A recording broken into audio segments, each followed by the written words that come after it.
দুইটা বন্ধু আসছিলাম কলিজা, জেনে যাইতাম দুই বন্ধু যাইতাম, রাস্তাঘাটে বইয়া কতই না আড্ডা মারতাম, একটা চা কিনা দুইজনে মিল্লা খাইতাম।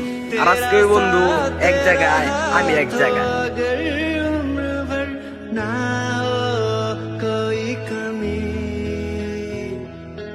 हंसते गाते जी लेंगे,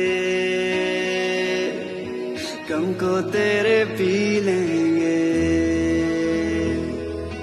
हंसते गाते जी लेंगे, गम को तेरे पी लेंगे, और होगी खुश जिंदगी।